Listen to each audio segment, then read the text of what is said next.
Berbicara tentang penantian pasti identik dengan kerinduan. Konon kerinduan terdalam tak bisa diobati dengan pertemuan.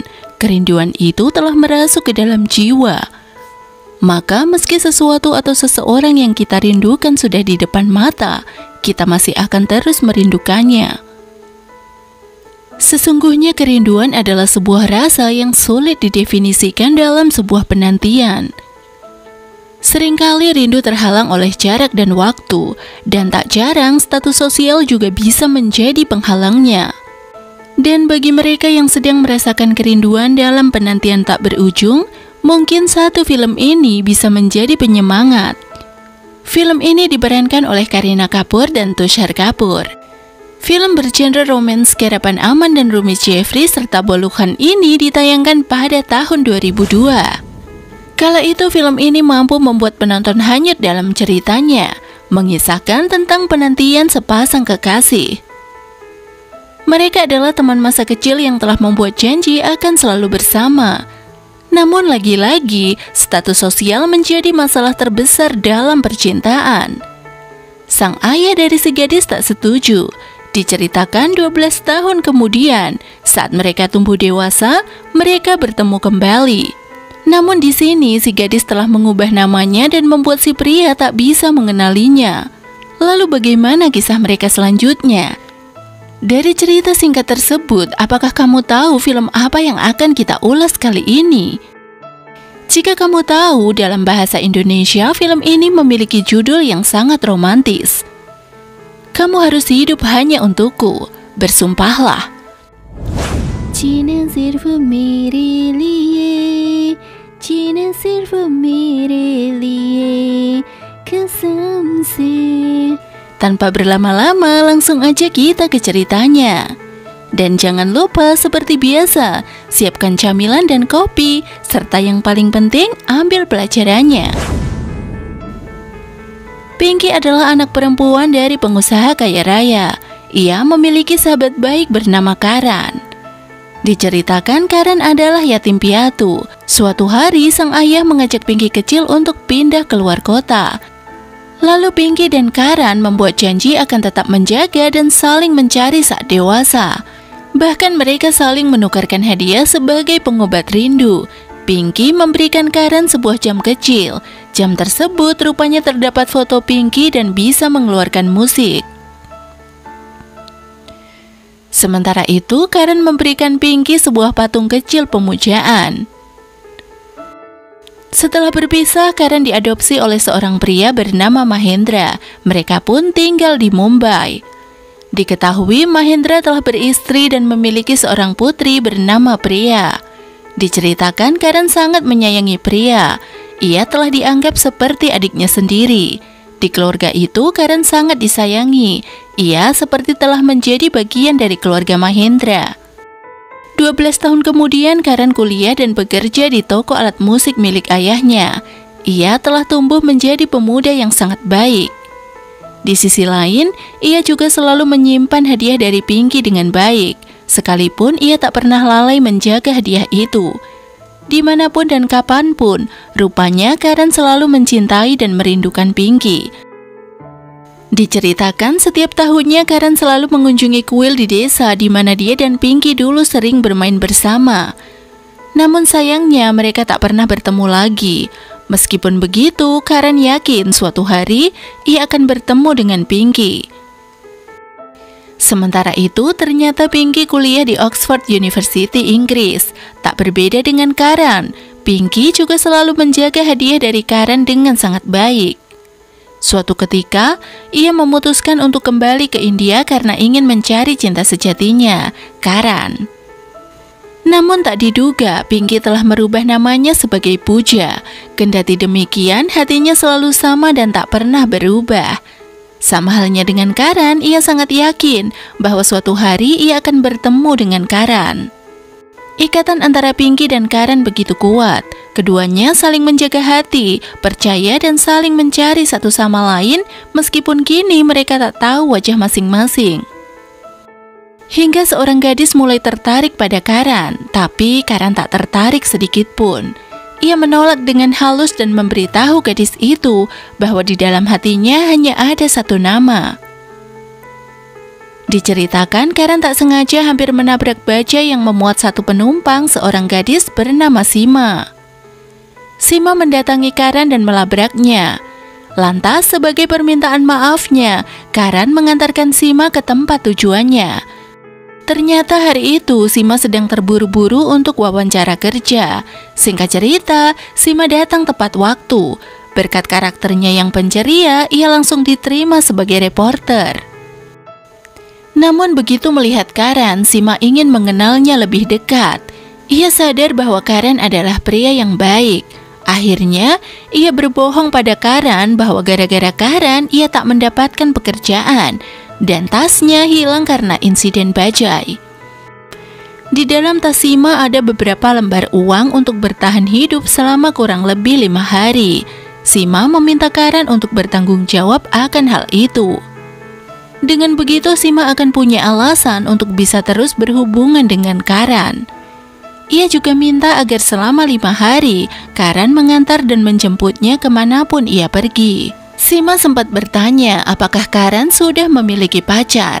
Karen langsung berterus terang pada Sima bahwa ia telah mencintai seorang gadis di dalam hatinya. Namun kini mereka sedang terpisah. Mengetahui kenyataan tersebut, Sima tak pantang menyerah. Ia terus mendekati Karen, berusaha untuk meluluhkan hatinya. Tak kalah cerdik, Karen berusaha untuk menjaga hati. Saat Sima ingin diantar jemput, Karen malah minta tolong temannya Fir untuk melakukan hal itu. Namun Sima pun marah dan pergi. Suatu hari secara tak sengaja Karen melihat acara siaran langsung Sima di TV. Hal ini pun membuat Karen marah pada gadis itu. Ia merasa telah dibohongi dan dipermainkan oleh Sima. Mengetahui pria itu marah, Sima mencoba menjelaskan bahwa ia melakukan itu karena tak ingin kehilangan Karen. Ia mengakui perasaannya pada Karen dan memohon agar dimaafkan. Selain itu, ia juga memohon agar diizinkan menjadi teman Karen. Akhirnya Karen memaafkan Sima dan mereka pun berteman. Di sisi lain, Pooja telah sampai di Mumbai. Untuk pertama kalinya, ia pergi ke kuil masa kecilnya. Sebenarnya hari itu Karen juga di sana, namun mereka tak sempat bertemu karena selisih waktu. Merasa sedikit putus asa ketika ia bercerita pada Nita sahabatnya, Pooja pun memutuskan akan menuliskan kisah cintanya di majalah. Ia pergi ke perusahaan TV dan majalah di tempat Sima bekerja. Di sini ia menemui direktur perusahaan itu, tapi naskah ceritanya ditolak dengan alasan cerita Pooja sudah terlalu umum. Bahkan saat Pooja menjelaskan bahwa itu kisah nyata, Pooja malah berakhir dimaki dan ia hampir saja menangis. Konon di dunia ini tak ada namanya kebetulan, semua telah diatur dengan rapi. Saat akan meninggalkan ruangan direktur, Sima melihat Pooja yang sedang menangis karena cerita cintanya dimaki oleh direktur. Sima pun berinisiatif membantu Pooja. Ia meminta naskah tersebut dan memberikan pada direkturnya. Di sini Sima mengaku bahwa itu adalah karyanya. Dengan begitu, si direktur meluangkan waktunya dan membaca naskah itu. Berkat Sima, si direktur minta maaf pada Pooja. Dan akhirnya direktur itu menyukai naskah cerita Pooja. Kisah cinta Pooja akan diterbitkan dalam majalah P9. Dan benar saja kisah cinta itu langsung disukai pembaca majalah P9. Beberapa hari berlalu sejak kisahnya dimuat, Pooja masih belum mendapatkan kabar dari Karen. Padahal ia sangat berharap Karen akan membaca kisah mereka dan secepatnya menghubungi Pooja. Di sisi lain, suatu hari Karen nyaris membaca cerita itu. Namun tiba-tiba pria merebut majalah itu karena ingin membacanya lebih dulu. Konon bunga pun tak akan berbunga sebelum waktunya tiba. Mungkin itulah yang sedang dialami Pooja dan Karen. Waktu pertemuan mereka belumlah tiba. Jadi saat pria begitu antusias membacakan cerita di majalah P9 untuk Karen, Karen malah tak mendengarnya. Saat itu ia sengaja memasang headset di telinganya. Meskipun sang adik begitu terharu dan menantikan kisah selanjutnya dari si penulis, Karen hanya diam karena tak mendengar adiknya sedang berbicara apa. Sementara itu, kisah akan dilanjutkan setelah tokoh utama dalam cerita bertemu, yaitu Pinky dan Karan. Suatu ketika, Pooja nyaris bertemu dengan Karan di acara pesta perusahaan. Di sini, Sima mengundang Karan, sementara Pooja datang karena ia telah menjadi penulis kebanggaan perusahaan. Tak lama setelah kedatangan Pooja, Karan yang duduk di meja tamu merasa bosan. Lalu ia pun membuka jam pemberian Pinky.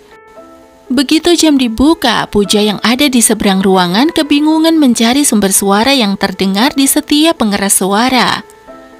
Usut punya usut, suara itu adalah alunan musik dari jam yang ia berikan pada Karan.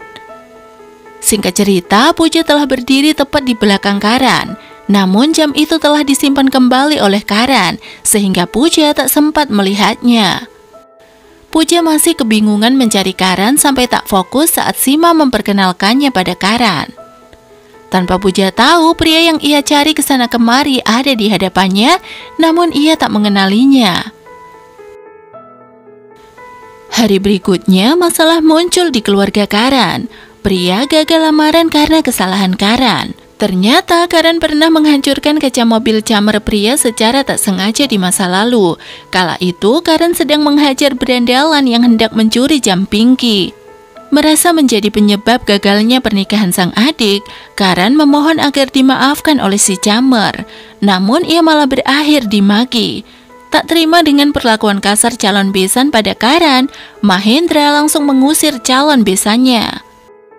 Mahendra sangat mengenal Karan. Karan adalah anak yang sangat baik. Malam itu, Karan dan Mahendra pun mabuk. Secara tak sengaja, Sima melihat mereka dan mengantar mereka pulang. Keesokan harinya, Pooja lagi-lagi kebingungan mencari sumber suara musik dari jamnya saat datang ke kantor Sima. Namun, kini ia berhasil menemukan jam itu. Pooja terkejut kenapa jam itu ada pada Sima dan siapa pemilik jam itu. Seketika jawaban Sima membuat Pooja hancur. Jika kamu tahu, sepanjang cerita Sima sebenarnya berperan sebagai tokoh penengah. Tapi di adegan ini bikin semua penonton gregetan sama doi. Alih-alih bilang ke Pooja bahwa ia ngambil jam itu saat Karan mabuk, Sima malah mengaku bahwa jam itu milik pacarnya yaitu Karan yang ia perkenalkan pada Pooja di pesta perusahaan. Diceritakan Sima belum sempat membaca kisah Pooja. Ia pun sok-sokan tak mau kalah saing dalam percintaan. Ia bertanya tentang pria yang begitu Pooja cintai selama bertahun-tahun. Dalam situasi patah hati dan ketidaktahuannya telah dikibulin sama Sima, Pooja hanya bisa menjawab bahwa pria yang ia cintai telah mencintai wanita lain. Harapan dan keyakinan akan kesetiaan Karan pada Pinky seketika hancur dengan pengakuan palsu Sima bahwa Karan adalah pacarnya. Tak ingin merusak kebahagiaan Sima, akhirnya Pooja tak berbicara sedikit pun bahwa pria yang ia cintai bertahun-tahun adalah Karan yang dicintai oleh Sima. Dalam patah hati dan keputusasaannya, Pooja memutuskan untuk pergi ke luar negeri. Mengetahui hal ini, Sima memohon agar setidaknya Pooja datang ke pesta ulang tahunnya sebelum pergi. Di sisi lain, Karan tengah kebingungan mencari jamnya yang hilang. Ia pun langsung bergegas mencari Sima yang mengantarkan ia pulang saat mabuk semalam. Begitu menyambut Karan, Sima sangat antusias. Ia mengungkapkan cintanya sekali lagi pada Karan. Tapi dengan sopan, Karan pun menolaknya. Ia menceritakan tentang Pinky pada Sima. Merasa tak bisa menandingi keistimewaan Pinky di hati Karan, Sima akhirnya menyerah mengejar Karan. Singkat cerita, di pesta ulang tahun Sima, Pooja memberi ucapan selamat dan sempat memuji Karan adalah pacar yang baik. Saat itu Sima menyuruh Karan untuk bernyanyi. Ia pun menuruti Sima. Namun di luar dugaan, di sini Pooja mendengar dari Sima semua kebenarannya. Sima pun jujur bahwa cintanya bertepuk sebelah tangan. Setiap hembusan nafas dan setiap detakan jantung Karan hanya ada Pinky. Mendengar cerita Sima, Pooja sangat lega dan ia begitu tersentuh. Ia pun memandang Karan dengan tatapan kagum dan penuh haru. Terlebih saat sebelum menyanyi, Pooja sempat melihat Karan mencium jam pemberiannya, di mana itu artinya Karan tak pernah melupakan Pooja walaupun untuk sesaat. Lalu begitu lagu yang dibawakan Karan selesai, Puja hendak menghampirinya dan mengatakan bahwa ia adalah Pinky. Namun langkahnya terhenti. Ia ingat janjinya akan memberitahu sahabat baiknya dulu Nita sebelum memberitahu Karan. Hari itu Puja begitu senang menceritakan pada Nita bahwa pencariannya telah selesai. Dan ia lega karena selama ini Karan selalu menjaga hatinya untuk Puja seorang. Dan entah bagaimana Puja ingin menunda memberitahu Karan bahwa ia adalah Pinky sebelum Karan berhasil mengenalinya sebagai Pinky. Sejak mengetahui kebenaran tersebut, Puja berusaha mendekati Karan. Ia bahkan juga mendengarkan cerita Karan tentang Pinky. Mendengar hal itu, Puja semakin merasa senang karena tahu Karan sangat mencintainya. Masih di hari yang sama, Puja mengajak Karan makan bersama. Di sini secara tak sengaja, Puja bertemu penggemarnya. Mereka bertanya kapan lanjutan cerita di majalah P9 akan terbit. Puja hanya menjawab bahwa kelanjutannya akan segera diterbitkan, sambil sesekali melihat ke arah Karan. Mengetahui Puja adalah penulis cerita viral di majalah P9 yang sangat diidolakan pria, Karan pun mengajak Puja ke rumah dan mempertemukannya dengan pria. Pria sangat antusias menyambutnya sampai tak sadar minumannya tumpah mengenai pakaian Puja. Alhasil, pria mengantarkan Puja membersihkan diri di kamar mandi terdekat, yaitu kamar mandi Karan. Begitu memasuki kamar mandi, Puja begitu senang melihat semua barang-barang di sana satu persatu. Semua mengingatkannya pada Karan. Di sini pun Puja salfok sama baju ganti Karan yang tertulis nama Pinky di sana. Selain itu, ia juga melihat piyama Karan. Dengan berlagak tak tahu apa-apa, Puja memakai baju Karan dengan alasan bajunya kotor. Setelah itu, ia berpamitan dan diantar Karan pulang. Setibanya di rumah, ayah Puja memergoki mereka. Ia melihat Puja melambaikan tangan dan melayangkan kiss bye untuk Karan saat Karan telah berada di kejauhan. Seketika ayah Puja menegaskan pada putrinya itu bahwa ia harus ingat dengan statusnya. Ia tak boleh menjalin hubungan dengan pria yang statusnya ada di bawah mereka. Sementara itu, di keluarga Karan telah datang lamaran baru untuk pria dan tanggal pernikahan telah ditentukan. Di sisi lain, ayah Puja ingin menjodohkan Puja dengan putra temannya. Puja pun menolak dan mengatakan bahwa ia hanya mencintai Karan, teman masa kecilnya. Mengetahui hal ini, sang ayah mengancam akan menyingkirkan Karan jika Puja membantah perintahnya. Di sini Puja dengan tegas mengatakan bahwa ia telah cinta mati pada Karan. Jika sang ayah melukainya, maka Puja akan membahayakan dirinya sendiri. Takut dengan keselamatan putrinya, ayah Puja menggunakan kekuasaannya untuk menekan Karan. Setelah mengetahui calon besan keluarga Karan adalah salah satu pegawainya, ia menggunakan kesempatan tersebut. Ia meminta agar pegawainya membatalkan pernikahan putranya dengan Putri Mahendra. Sementara itu, konflik semakin memuncak. Saat di kantor, Sima membaca cerita Puja dan menceritakan pada Karan bahwa Pinky adalah Puja. Usut punya usut, rupanya hari itu bertepatan dengan hari pernikahan pria. Tiba-tiba, Karan menerima kabar bahwa pernikahan dibatalkan oleh keluarga mempelai pria tanpa alasan yang jelas. Karan pun tak tinggal diam. Ia bergegas menemui calon besan keluarganya. Dan betapa terkejutnya Karan saat melihat ayah Puja yang dulu pernah mengancamnya agar menjauhi Puja, kini ada di hadapannya. Singkat cerita, Karan diminta untuk meninggalkan Puja selamanya dan pernikahan adiknya akan bisa dilanjutkan.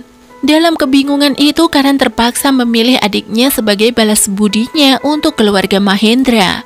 Hari itu Karan berbohong pada Puja bahwa ia jatuh cinta pada Puja sejak di pesta ulang tahun Sima. Dan ia tak pernah mencintai Pinky serta tak mengetahui di mana Pinky sekarang. Mendengar hal itu, Puja dengan rasa kecewa dan amarah mengaku bahwa ialah Pinky, lalu melempar jam pemberiannya pada Karan ke kolam. Sebelum pergi, Puja sempat mengatakan bahwa ia membenci Karan. Maksud hati ingin memeluk gunung, tapi apa daya tangan tak sampai. Begitulah ungkapan yang tepat untuk Karan. Ia hanya bisa menitikkan air mata melihat Puja berlari meninggalkannya, tanpa Puja tahu bahwa cinta Karan sama besar seperti cinta Puja. Dan semua ini adalah ulah ayah Puja sendiri. Di sisi lain, Karan langsung masuk ke air dan mencari jam tersebut. Rupanya jam tersebut telah ditemukan oleh Fir yang sedari tadi berada di sana menyaksikan pertengkaran Puja dan Karan. Singkat cerita, setibanya di rumah, pernikahan adiknya kembali berlangsung. Karan lega namun juga hancur karena ia kehilangan cintanya yang baru saja berhasil ditemukan. Sementara itu, setelah mengetahui bahwa Puja adalah Pinky, Sima menelponnya untuk menanyakan kelanjutan ceritanya. Namun Sima terkejut saat Puja mengatakan bahwa ceritanya telah berakhir. Merasa aneh, Sima bergegas menemui Fir untuk menanyakan apa yang sebenarnya terjadi. Merasa kasihan pada Karan, Fir memberitahukan kebenarannya pada Sima. Tak tahan melihat ketidakbenaran ini, Sima langsung mengabarkan hal itu pada Puja. Akhirnya Puja pun tahu bahwa Karan dipaksa ayahnya untuk meninggalkannya agar adiknya bisa menikah. Puja tak tahan dengan kehidupan yang dikendalikan ayahnya oleh harta. Ia pun meninggalkan rumah dan pergi mencari Karan. Di sisi lain, akhirnya upacara pernikahan pria telah selesai. Tepat setelah itu Puja pun datang. Ia telah memutuskan untuk hidup bersama Karan. Mengetahui hal ini, ayah Puja tak terima. Ia nekat menyusul Puja ke rumah Karan. Di sana ia malah membuat keributan. Ia memaksa Puja untuk pulang, tapi Puja malah mengajak Karan melakukan ritual mengitari api suci. Amarah sang ayah pun tak terbendung lagi, dan entah bagaimana ia memiliki senjata api dan menodongkannya ke arah Karan. Semua orang tiba-tiba mencoba melindungi Karan. Merasa terpojok, ia pun mengulur waktu sampai semua orang lengah, lalu melepaskan tembakannya tepat ke arah dada Karan.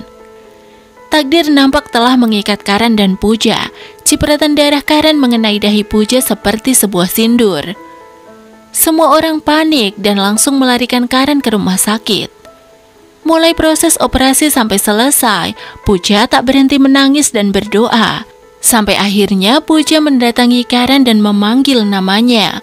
Mendengar suara Puja, Karan pun siuman dan berhasil melewati masa kritisnya. Dan semua orang pun kembali lega. Akhirnya setelah perjuangan dan penantian panjangnya, Puja dan Karan bisa bersatu kembali. Menanti sesuatu atau seseorang yang belum pasti selama bertahun-tahun sangat penuh resiko. Waktu yang ia habiskan dalam penantian, kesunyian dan kerinduan yang ditanggung seorang diri. Belum lagi, apakah yang ditunggu juga memiliki kesetiaan yang sama. Untuk itu, bagi mereka yang sedang dalam masa penantian tak berujung demi menanti sebuah kepastian, ataupun mereka yang sedang memendam kerinduan dalam penantian, pilihan ada di tangan masing-masing. Teruslah menunggu atau lepaskanlah. Sementara itu, bagi mereka yang merasa sedang ditunggu, berhentilah memberi harapan jika tak bisa membersamai.